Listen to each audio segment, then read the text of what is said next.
हाल ही में भारत ने टीका लगाने के मामले में इतिहास रचा है। 31 अगस्त को देश में 1,33,00,000 से अधिक कोरोना के टीके लगाए गए। इस रिकॉर्ड के साथ भारत एक दिन में 1 करोड़ से अधिक नागरिकों को टीका लगाने वाला दुनिया का पहला देश बन गया है। देश में अब तक 65 करोड़ 41 लाख से अधिक कोविड टीके लगाए जा चुके हैं। वहीं करीब 94 करोड़ में से आधी वयस्क आबादी को वैक्सीन की कम से कम 1 डोज प्राप्त हो चुकी है। लेकिन कोविड-19 की पहली और दूसरी लहर के बाद अब कोरोना की तीसरी लहर आएगी या नहीं, या यह कितनी गंभीर होगी, ऐसे सवाल आपके मन में भी जरूर आए होंगे। इन सबको लेकर लगातार फैल रही भ्रामक जानकारियों के बीच पीबीएनएस ने Indian council of medical research (ICMR) के महामारी विज्ञान और संक्रामक रोग विभाग के पूर्व प्रमुख डॉक्टर रमन गंगाखेडकर से बात की। पीबीएनएस ने जब उनसे पूछा कि क्या भारत में तीसरी लहर आ सकती है, तो उन्होंने इस पर कहा कि उन्हें नहीं लगता भारत में तीसरी लहर आएगी। चलिए सुनते हैं उन्होंने क्या कहा। मुझे नहीं लगता कि पूरे देश भर में तीसरी लहर आएगी। नेशनली तीसरी वेव कभी दिखेगी नहीं, क्योंकि इसका जो वेरिएशन है एंटीबॉडी लेवल्स का अलग अलग स्टेट्स के अंदर, उसकी वजह से नेशनल फिगर्स आएंगे नहीं। लेकिन अभी क्या होगा, अब ये सारे इन्फेक्शन जो है वो अलग अलग स्टेट्स और स्टेट्स में भी अलग अलग डिस्ट्रिक्ट्स होंगे कि जहाँ ज्यादातर इन्फेक्शन वहाँ दिखाई देंगे, लेकिन बाकी सारे एरियाज में हमको ये दिखाई देगा कि ये इन्फेक्शन बढ़ नहीं रहा है। ये जो वेरिएशन है ये हमको दिखेगा। अब ये लोकल आउटब्रेक्स रहेंगे, डिस्ट्रिक्ट लेवल पे ज्यादा हमको आउटब्रेक्स दिखाई देंगे। कुछ स्टेट्स में अगर ज्यादा डिस्ट्रिक्ट्स में इन्फेक्शन है तो हमको वो स्टेबलाइज होते हुए वो नंबर्स एक सरी के नंबर्स के ऊपर दिखेंगे और वो वही दिखेगा। लेकिन थर्ड वेव करके थर्ड वेव आएगी नहीं।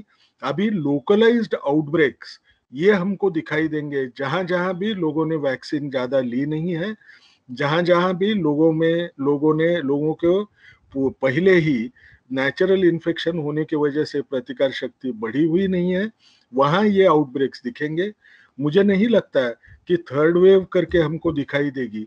हालांकि उन्होंने ये भी कहा कि तीसरी लहर तब आ सकती है जब कोई नया वेरिएंट पैदा हो जाए, और यह लहर आती भी है तो लोग कोविड एप्रोप्रिएट बिहेवियर का पालन करें और वैक्सीन लगवाएं। इससे सभी लोग सुरक्षित रहेंगे। थर्ड वेव अगर दिखना है तो उसके लिए एक ही कारण हो सकता है, कोई नया वेरिएंट पैदा हो जाए। अभी तो हम जो देख रहे हैं सारे देश में 92% लोगों को जो नए इन्फेक्शंस होते हैं उनमें हमको डेल्टा वेरिएंट ही दिखाई देता है। आप अगर दुनिया में बाहर देखें तो बाहर भी ज्यादातर हमको डेल्टा वेरिएंट 80 से 90% लोगों में दिखाई देता है।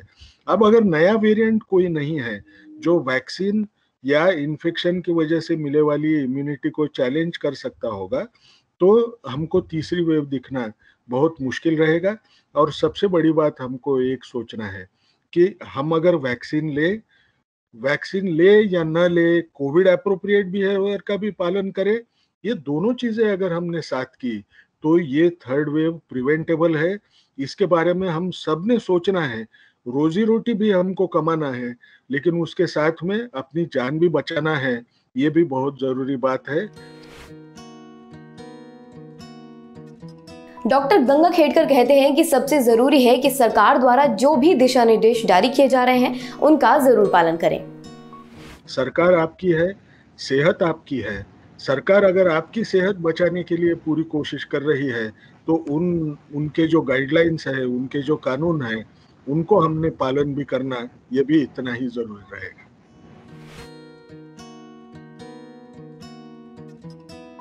दरअसल कुछ दिन पहले ICMR ने एक रिपोर्ट भी पब्लिश की थी जिसमें तीसरी लहर की गंभीरता को लेकर बताया गया था।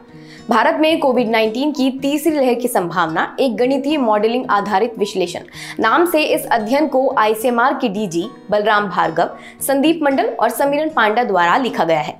निष्कर्ष में विशेषज्ञों ने बताया है कि कई स्तर पर किए गए अध्ययन के आधार पर कहा जा सकता है कि तीसरी लहर के ज्यादा गंभीर होने की आशंका बेहद कम है। आज की इस वीडियो में बस इतना ही। धन्यवाद।